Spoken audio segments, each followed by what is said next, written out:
السلام عليكم ورحمة الله وبركاته. الحمد لله الذي هدانا لهذا وما كنا لنهتدي لولا أن هدانا الله، والصلاة والسلام على أشرف رسل الله وعلى آله وصحابه الفائزين برضا الله. أما بعد، أعوذ بالله من الشيطان الرجيم. بسم الله الرحمن الرحيم. إنا جعلنا الشياطين أولياء للذين لا يؤمنون.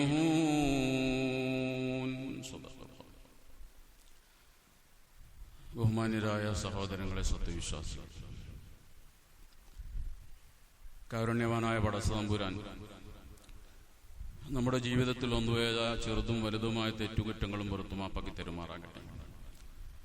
ബാക്കിയുള്ള ജീവിതത്തിൽ അള്ളാഹുവിനെ തഖ്വ ചെയ്ത് ജീവിക്കാനും അവസാന മുഅ്മിനായി മരിക്കാനും അള്ളാഹു നമ്മെ എല്ലാവരെയും അനുഗ്രഹിക്കുമാറാകട്ടെ. നമുക്കും നമ്മിൽ മൺമറഞ്ഞു പോയ നാമുമായി ബന്ധപ്പെട്ട എല്ലാവർക്കും അള്ളാഹു സ്വർഗം നൽകി അനുഗ്രഹിക്കുമാറാകട്ടെ. രോഗികൾക്ക് അള്ളാഹു ശിഫാ പ്രദാനിക്കുമാറാകട്ടെ. ലോകത്ത് പ്രയാസപ്പെടുന്ന ഫലസ്തീനുകളടക്കമുള്ള മുഴുവൻ മനുഷ്യർക്കും അള്ളാഹു ആശ്വാസവും സന്തോഷവും നൽകി അനുഗ്രഹിക്കുമാറാകട്ടെ.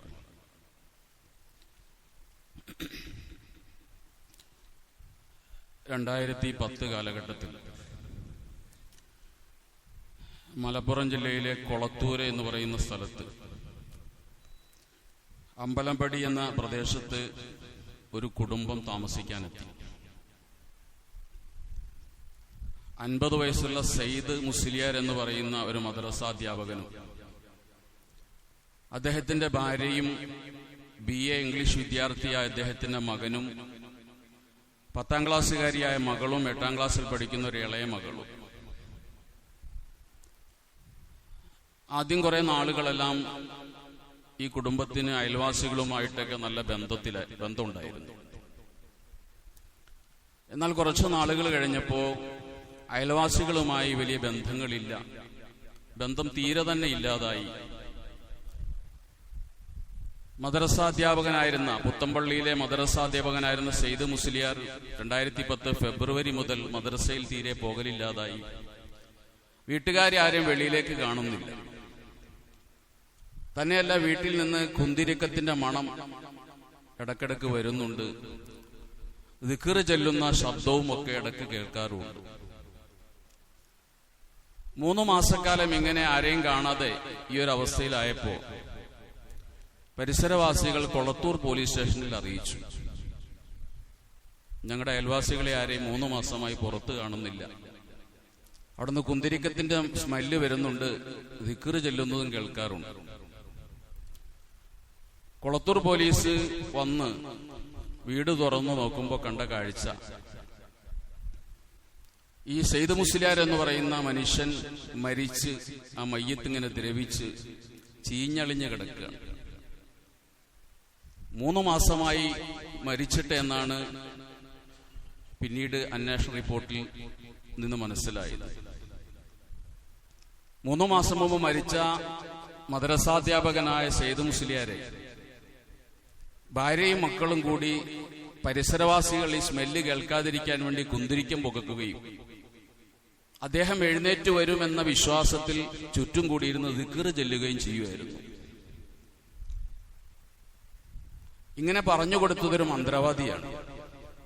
സയ്യിദ് മുസ്ലിയാർ മരിക്കൂല, അദ്ദേഹം മരിച്ചാൽ തന്നെ എഴുന്നേറ്റ് വരും എന്നൊരു മന്ത്രവാദി പറഞ്ഞു കൊടുത്തതിന്റെ അടിസ്ഥാനത്തിലാണ് 3 മാസക്കാലം ആ മനുഷ്യനെ, ആ മയ്യത്തിനെ വീട്ടിൽ വച്ച് ഈ ഒരു അവസ്ഥയിൽ അവരിങ്ങനെ പരിപാലിച്ചു പോന്നു.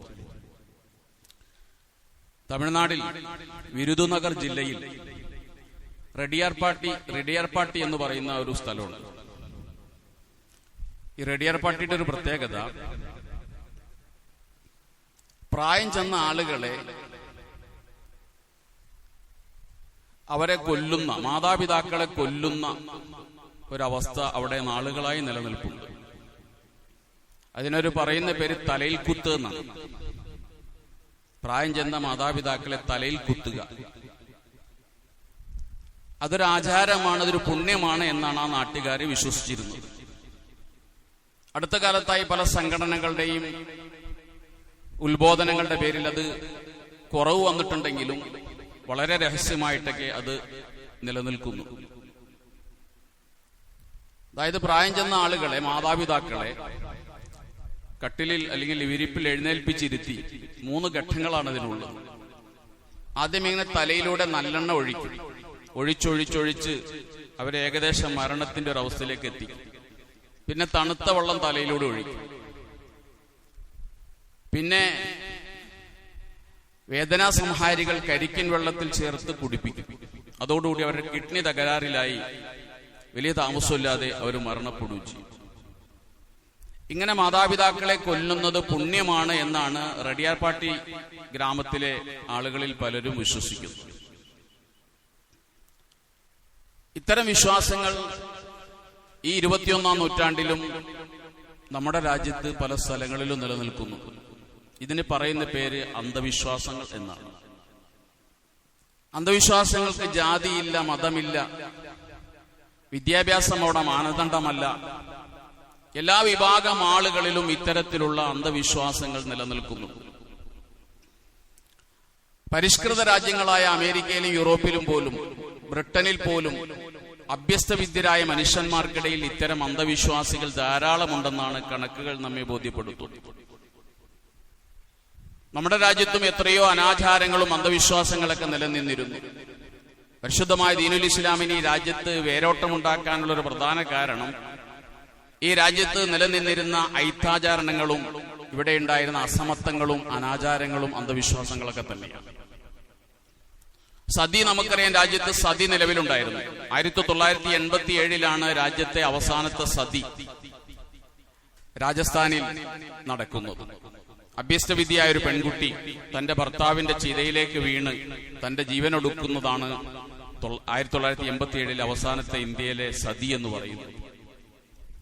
ലോകസഞ്ചാരിയായ ഇബ്നു ബത്തൂത്ത തന്റെ രഹ്ലയിൽ രേഖപ്പെടുത്തിയിട്ടുണ്ട്, ഞാൻ ഇന്ത്യയിൽ വന്നപ്പോൾ കണ്ട ക്രൂരമായ ഒരു കാഴ്ചയായിരുന്നു ഭർത്താവിന്റെ ചിതയിലേക്ക് വിധവയായ ഭാര്യ ചാടി വീഴുന്ന കാഴ്ച. ഞാനത് കണ്ട് ബോധം കെട്ട് വീണിട്ടുണ്ട് എന്ന് ഇബ്നു ബത്തൂത്ത തന്റെ ഡയറി കുറിപ്പിൽ രേഖപ്പെടുത്തുന്നുണ്ട്. അപ്പൊ ഇങ്ങനെ വിവിധങ്ങളായ അനാചാരങ്ങളും അന്ധവിശ്വാസങ്ങളൊക്കെ ഇന്നും സമൂഹത്തിൽ നമ്മുടെ രാജ്യത്തൊക്കെ നിലനിൽക്കുന്നുണ്ട്. 4 രീതിയിലാണ് മനുഷ്യർ ഇത്തരത്തിലുള്ള വിശ്വാസങ്ങളുമായി നടക്കുന്ന മനുഷ്യർ 4 രീതിയിലുണ്ട്. വിശ്വാസങ്ങളെ പരിഗണിക്കുമ്പോൾ മനുഷ്യർ 4 രീതിയിലാണ്. ഒന്ന്, എല്ലാ വിശ്വാസങ്ങളും അന്ധവിശ്വാസമാണെന്ന് വിശ്വസിക്കുന്ന ആളുകളുണ്ട്. ദൈവവിശ്വാസം അന്ധവിശ്വാസമാണ്, മതവിശ്വാസം അന്ധവിശ്വാസമാണ് എന്ന് വിശ്വസിക്കുന്ന ഒരു വിഭാഗം. നബി തിരുമേനി സല്ലല്ലാഹു അലൈഹി വസല്ലം കാലഘട്ടത്തിലും അങ്ങനെ ഉണ്ടായിരുന്നു. പരലോകമുണ്ടെന്ന് അവരോട് പറഞ്ഞാൽ അവർ പറയും ഹൈഹാത്ത ഹൈഹാത്ത ലിമാ തുഅദൂൻ, ഇങ്ങനെ ഒരു പരലോകമുണ്ടെന്നോ അതൊന്നും നടക്കാനുള്ളതല്ല. ഇൻഹിയ ഇല്ലാ ഹയാതുനദ് ദുനിയാ നമൂതു വനഹ്യാ, ജീവിതമെന്നാൽ ഇവിടെയുള്ള ജീവിതം മാത്രമേ ഉള്ളൂ. നമ്മൾ മരിക്കുന്നു, നമ്മൾ ജീവിക്കുന്നു. ഇതിനപ്പുറത്തൊരു പരലോകമുണ്ടെന്ന് പറഞ്ഞാൽ നിങ്ങൾ വിശ്വസിക്കില്ല, അത് അന്ധവിശ്വാസമാണെന്ന് പറഞ്ഞിരുന്നൊരു സമൂഹം നബി തിരുമേനി സല്ലല്ലാഹു അലൈഹി വസല്ലമയുടെ കാലഘട്ടത്തിൽ ഉണ്ടായിരുന്നു. അങ്ങനെ ഒരു സമൂഹം ഇന്നും നിലനിൽക്കുന്നുണ്ട്. അവർക്ക് മതവിശ്വാസം അന്ധവിശ്വാസമാണ്. സത്യത്തിൽ പരിശുദ്ധ ഖുർആൻ എന്താണോ പഠിപ്പിച്ചത്, തിരുനബി സല്ലല്ലാഹു അലൈഹി വസല്ലം എന്താണോ പഠിപ്പിച്ചത്, ആ വിശ്വാസങ്ങളെ നെഞ്ചിലേറ്റുമ്പോഴാണ് ഒരു മനുഷ്യൻ ശരിയായ വിശ്വാസിയായി തീരുന്നത്. അതിനപ്പുറത്തുള്ള വിശ്വാസങ്ങളെ നെഞ്ചോട് ചേർക്കുമ്പോൾ അവൻ വിശ്വാസത്തിൽ നിന്ന് തെറ്റിപ്പോകുന്നു, അന്ധവിശ്വാസിയായി മാറുന്നു എന്നുള്ളത്. അപ്പൊ ഒന്നാമത്തെ വിഭാഗം എല്ലാ വിശ്വാസങ്ങളെയും അന്ധവിശ്വാസമായി കാണുന്ന ഒരു വിഭാഗമാണ്. രണ്ടാമത്തെ വിഭാഗം എന്ന് പറയുന്നത് എല്ലാ അന്ധവിശ്വാസങ്ങളെയും വിശ്വാസമായി കാണുന്നവർ. എന്ത് അന്ധവിശ്വാസമുണ്ടെങ്കിലും അതിന്റെ പുറകെ പോകുന്ന ഒരു വിഭാഗം. ഇവരാണ് സമൂഹത്തിൽ കൂടുതലുള്ളത്. ഇവര് എല്ലാ മതക്കാരിലുണ്ട്, മുസ്ലിമീങ്ങളിലുണ്ട്, ക്രൈസ്തവരിലുണ്ട്, ഹിന്ദുക്കളിലുണ്ട്. ഇത്തരത്തിലുള്ള അന്ധവിശ്വാസങ്ങളുടെ പുറകെ പോകുന്ന ആളുകൾ. വിശുദ്ധ ഖുർആൻ പറഞ്ഞു, ഇന്നാ ജഅൽന ശയാത്തീന, നാം പിശാചുക്കളെ ആക്കിയിരിക്കുന്നു ഔലിയാ ലില്ലദീന ലാ യുഅ്മിനൂൻ, വിശ്വാസമില്ലാത്ത ആളുകളുടെ രക്ഷകർത്താക്കൾ, അവരുടെ സംരക്ഷകർ പിശാചായിരിക്കും. പിശാചിന്റെ മാർഗത്തിലൂടെ അവർ സഞ്ചരിക്കും. പിശാച് എന്ത് ചെയ്യും? ഇവരെ കൊണ്ട് തിന്മകൾ ചെയ്യാൻ വേണ്ടി പ്രേരിപ്പിക്കും. എന്നിട്ടോ വൈദാ ഫഅലു ഫാഹിഷതൻ, ഈ അന്ധവിശ്വാസത്തിന് കീഴ്പ്പെട്ട മനുഷ്യന്മാർ എന്തെങ്കിലും തിന്മ ചെയ്താൽ, എന്തെങ്കിലും തിന്മ അവർ ചെയ്താൽ, അവർ നരബലി നടത്തിയാൽ, അവര് പറയുന്നത് എന്താണ്? വജദ്ന അലൈഹ ആബാഅന, ഞങ്ങളുടെ പൂർവ്വപിതാക്കന്മാർ ഇങ്ങനെ ചെയ്തിട്ടുണ്ട്, ഇത് ഞങ്ങളുടെ പൂർവ്വപിതാക്കളായി നടന്നു വരുന്നൊരു കാര്യമാണ്, ഇത് വിശ്വാസമാണ്, ഇത് ആചാരമാണ് എന്നവർ പറയും. എന്നിട്ട് അള്ളാഹു പറയാണ് വല്ലാഹു അമറനാ ബിഹ, ഇത് ഞങ്ങളോട് ദൈവം കൽപ്പിച്ചതാണ് എന്നുകൂടി അവർ പറയും. അവരുടെ അന്ധവിശ്വാസങ്ങൾക്ക് അവർ ദൈവത്തെ കൂട്ടുപിടിക്കും, അവർ മതത്തെ കൂട്ടുപിടിക്കും. ഖുൽ, നബി അവരോട് പറയുക, ഇന്നല്ലാഹ ലാ യഅ്മുറു ബിൽ ഫഹ്ശാ, അള്ളാഹു ഒരിക്കലും വൃത്തികേട് ചെയ്യാൻ, തോന്നിയാസം ചെയ്യാൻ അള്ളാഹു ആരോടും കൽപ്പിക്കൂല. നിങ്ങൾ ഈ ചെയ്യുന്ന അന്ധവിശ്വാസങ്ങൾക്കൊന്നും പടച്ചോനെ നിങ്ങൾ കൂട്ടുപിടിക്കണ്ട, ദൈവത്തെ കൂട്ടുപിടിക്കണ്ട, മതത്തെ കൂട്ടുപിടിക്കണ്ട. ഇതൊന്നും മതത്തിന്റെ കൽപ്പനകളല്ല, ഇങ്ങനെയൊന്നും പറയാൻ ഒരു മതത്തിനും കഴിയില്ല, ഇതൊന്നും ഒരു ദൈവത്തിന്റെ ആജ്ഞയുമല്ല എന്ന് വിശുദ്ധ ഖുർആൻ അവരോട് പറയുന്നുണ്ട്. അത്തഖൂലൂന അലല്ലാഹി മാ ലാ തഅലമൂൻ, നിങ്ങൾക്കറിയില്ലാത്ത കാര്യങ്ങളാണോ നിങ്ങൾ അള്ളാഹുവിനെ കുറിച്ച് പറഞ്ഞു വരുത്തുന്നത്? ഇതൊന്നും അള്ളാഹുവിന്റെ കൽപ്പനയല്ല. അതുകൊണ്ട് അന്ധവിശ്വാസങ്ങളുടെ പുറകെ പോകുന്ന ആളുകൾ സഞ്ചരിക്കുന്നത് പിശാചിന്റെ പുറകെയാണ്. അവരെന്തു ചെയ്യും? അവര് മക്കളെ കൊല്ലും. ഖുർആൻ പറഞ്ഞല്ലോ, കദാലിക സയ്യന ലകസീരിൻ മിനൽ മുശ്രിക്കീന ഖത്ല ഔലാദിഹിം, മക്കളെ കൊല്ലാൻ വേണ്ടി ബഹുദൈവ വിശ്വാസികളെ തോന്നിപ്പിച്ചത് പിശാചാണ്. പിശാച് പറഞ്ഞു പുത്രബലി നല്ലതാണെന്ന് പറഞ്ഞു കൊടുത്തു. അങ്ങനെ അവര് മക്കളെ കൊന്നു, മാതാപിതാക്കളെ കൊല്ലുന്നു.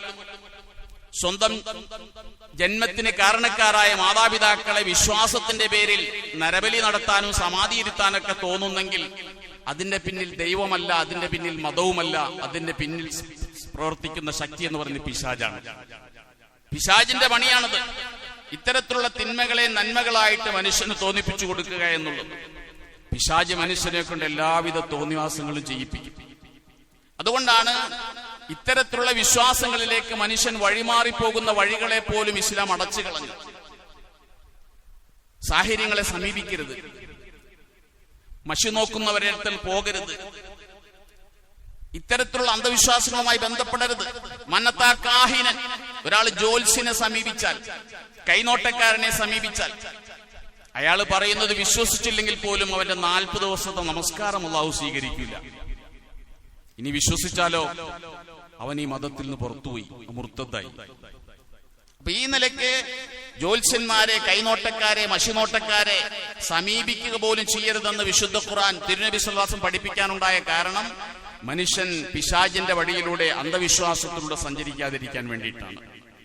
ഒരു മനുഷ്യനെ കൊല്ലാൻ ഒരിക്കലും അള്ളാഹു കൽപ്പിക്കില്ല, ഒരു മനുഷ്യന്റെ ശരീരത്തെ മുറിവേൽപ്പിക്കാൻ അള്ളാഹു കൽപ്പിക്കില്ല. ഇതൊന്നും പടച്ചോന്റെ ദീനല്ല, ഒരു ദൈവിക മതവുമല്ല. ദയാവധം, ആധുനിക സമൂഹം ഏറ്റവും കൂടുതൽ ചർച്ച ചെയ്യുന്ന വിഷയങ്ങളിൽ ഒന്നാണ് ദയാവധം. ഒരു മനുഷ്യൻ അവന്റെ ജീവന്റെ അവസാന ഘട്ടത്തിൽ, ശ്വാസം മാത്രം ബാക്കി നിൽക്കുന്ന ഒരു ഘട്ടത്തിൽ, ഇനി അവന് ആരോഗ്യത്തോടെ ജീവിച്ചിരിക്കാൻ കഴിയില്ല എന്ന് വരുന്നൊരു ഘട്ടത്തിൽ സ്വന്തം മാതാപിതാക്കൾക്ക് ദയാവധം കൊടുക്കാൻ അപേക്ഷിക്കുന്ന ഘട്ടം. ധാരാളമായ അത്തരത്തിലുള്ള കേസുകൾ പരിഷ്കൃത രാജ്യങ്ങളിൽ പോലും വരുന്നു. നമ്മുടെ രാജ്യത്തൊരു കാര്യത്തിൽ അത് വിവാദമായി ചർച്ച വന്നു, കോടതി കയറി. പരിശുദ്ധ ഇസ്ലാമിന്റെ വിഷയത്തിലെ നിലപാട് കൃത്യമാണ്. ഒരിക്കലും ദയാവധം ഇസ്ലാം അംഗീകരിക്കുന്നില്ല. ഒരാളെ സ്വന്തമായി അയാൾക്ക് കൊല്ലാൻ പാടില്ല. ജീവൻ എന്ന് പറയുന്ന അമാനത്താണ്. എന്റെ ജീവൻ എന്നെ അള്ളാഹു ഏൽപ്പിച്ച അമാനത്താണ്. എനിക്ക് ആത്മഹത്യക്ക് അനുവാദമില്ല, എന്റെ ജീവൻ നശിപ്പിക്കാൻ എനിക്ക് അനുവാദമില്ല, ഒരു ഡോക്ടർക്കും അനുവാദമില്ല.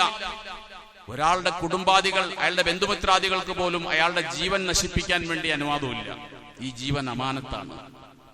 ഇത്രമേൽ പരിശുദ്ധമായ പവിത്രമായ ജീവനെയാണ് വിശ്വാസത്തിന്റെ, അന്ധവിശ്വാസത്തിന്റെ പേരിൽ മനുഷ്യൻ ഇന്ന് നശിപ്പിച്ചുകൊണ്ടിരിക്കുന്നത്. ജന്മം കൊടുത്ത മാതാപിതാക്കളെ, സ്വന്തം ചോരയിൽ പിറന്ന മക്കളെ അന്ധവിശ്വാസത്തിന്റെ പേരിൽ മനുഷ്യൻ നശിപ്പിക്കുകയാണ്. മൂന്നാമത്തെ വിശ്വാസം, പുരോഗമനത്തിന്റെ പേര് പറഞ്ഞ് ഖുർആനിൽ സ്ഥിരപ്പെട്ട, ഹദീസിൽ സ്ഥിരപ്പെട്ട വിശ്വാസങ്ങളെ തള്ളിപ്പറയുക, അത് അന്ധവിശ്വാസങ്ങളാണെന്ന് പറയുക. അങ്ങനെ ഒരു വിഭാഗം മുസ്ലിമീങ്ങൾക്കിടയിൽ പോലും ഉണ്ട്. ഖുർആൻ പറഞ്ഞ വിശ്വാസങ്ങളെ അന്ധവിശ്വാസങ്ങളെന്ന് പറയുക, തിരുനബി സ്വല്ലല്ലാഹു അലൈഹി വസല്ലം പഠിപ്പിച്ച വിശ്വാസങ്ങളെ അന്ധവിശ്വാസങ്ങളെന്ന് പറയുക.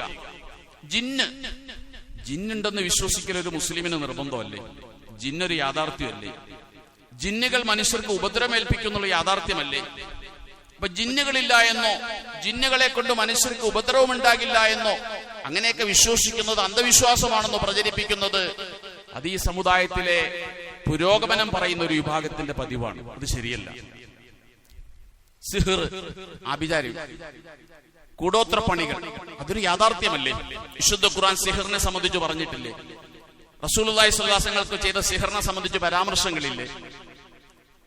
സൂറത്തുൽ ഫലഖ്, ഖുൽ അഊദു ബിറബ്ബിൽ ഫലഖ് മിൻ ശർരി മാ ഖലഖ്, എന്താണ് ആ സൂറത്തിന്റെ പ്രതിപാദ്യ വിഷയം?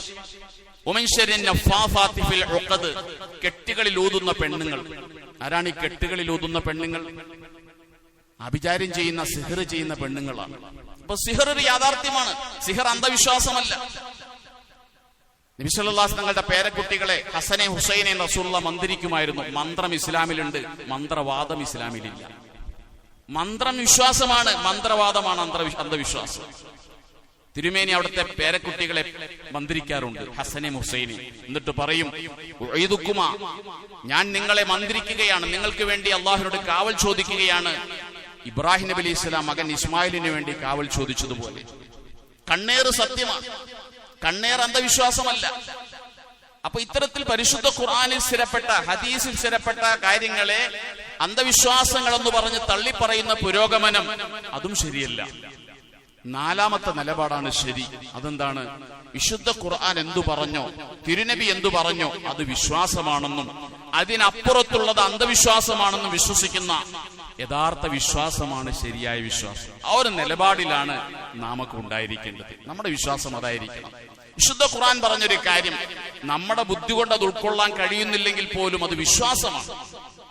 തിരുനബി പഠിപ്പിച്ച സഹീഹായ ഹദീസിലുള്ള ഇമാം ബുഖാരിയുടെ, ഇമാം മുസ്ലിമിന്റെ ഹദീസിൽ പറയപ്പെട്ട വിശ്വാസ കാര്യങ്ങൾ, അത് വിശ്വാസമാണ്, അത് അന്ധവിശ്വാസമല്ല. ഒരുപക്ഷെ നമ്മുടെ ബുദ്ധി കൊണ്ട് അത് മനസ്സിലാക്കാൻ നമുക്ക് കഴിഞ്ഞോളണമെന്നില്ല. അതുകൊണ്ട് വർത്തമാനകാല സാഹചര്യത്തിൽ ലോകത്ത് നമ്മുടെ നാട്ടിലൊക്കെ നടക്കുന്ന പലതിന്റെയും പുറകെ നമ്മളിങ്ങനെ പലരും ഇങ്ങനെ ഓടിക്കൊണ്ടിരിക്കുകയാണ്. കച്ചവടത്തിൽ നഷ്ടം സംഭവിക്കുമ്പോൾ, വീട്ടിൽ എന്തെങ്കിലുമൊക്കെ പ്രശ്നങ്ങൾ ഉണ്ടാകുമ്പോൾ, ഏതെങ്കിലുമൊക്കെ കണക്ക് നോട്ടക്കാരന്റെയോ മഷിനോട്ടക്കാരന്റെയോ മന്ത്രവാദിയുടെ ഒക്കെ പുറകെ പോയിട്ട് ഈമാൻ നഷ്ടപ്പെടുത്തുന്ന, സമ്പത്ത് നഷ്ടപ്പെടുത്തുന്ന പ്രവണത ഒരിക്കലും ഒരു മുസ്ലിമായ യഥാർത്ഥ സത്യവിശ്വാസിയിൽ നിന്നുണ്ടാകാൻ പാടില്ല. ഇന്ന് നടന്നുകൊണ്ടിരിക്കുന്ന കാര്യങ്ങൾ, മാതാപിതാക്കളെ അതിന്റെ പേരിലൊക്കെ കൊല്ലുക, മക്കളെ കൊല്ലുക, എന്നിട്ട് സമാധിയാണെന്ന് പറയുക, അതിനൊക്കെ വിശ്വാസത്തെ കൂട്ടുപിടിക്കുക, മതത്തെ കൂട്ടുപിടിക്കുക, ഇതൊക്കെ യഥാർത്ഥത്തിൽ പരിശുദ്ധമായ ദീനുൽ ഇസ്ലാമിന്റെ കാഴ്ചപ്പാടിൽ നിന്നുകൊണ്ട് കാണുമ്പോൾ ആചാരങ്ങൾക്ക് എല്ലാവർക്കും സ്വാതന്ത്ര്യമുണ്ട്. നമ്മുടെ വിശ്വാസത്തിന്റെ കീഴിൽ നിന്നുകൊണ്ട് നമ്മൾ ചിന്തിക്കുമ്പോൾ നമ്മളെ സംബന്ധിച്ചിടത്തോളം നെല്ലും പതിരും തിരിച്ചറിയാൻ നമുക്ക് കഴിയേണ്ടതുണ്ട്. ഏതാണ് വിശ്വാസം, അതിന്റെ പിന്നിൽ നമ്മൾ അണിനിരക്കേണ്ടതുണ്ട്. അന്ധവിശ്വാസത്തിൽ നമ്മൾ മാറി സഞ്ചരിക്കേണ്ടതുണ്ട്. അള്ളാഹു സുബ്ഹാനഹു വ തആല അനുഗ്രഹിക്കുമാറാകട്ടെ. അള്ളാഹു യഥാർത്ഥ ഈമാനും ഇസ്തിഖാമത്തും നമുക്ക് എല്ലാവർക്കും നൽകുമാറാകട്ടെ. അന്ധവിശ്വാസങ്ങളിൽ നിന്ന് വഴിമാറി സഞ്ചരിക്കാനും യഥാർത്ഥ ഈമാനിലായി ജീവിച്ചു മരിക്കാനും അള്ളാഹു നമ്മെ എല്ലാവരെയും അനുഗ്രഹിക്കുമാറാകട്ടെ. വാഖിറു ദഅവതി അൽഹംദുലില്ലാഹി റബ്ബിൽ ആലമീൻ.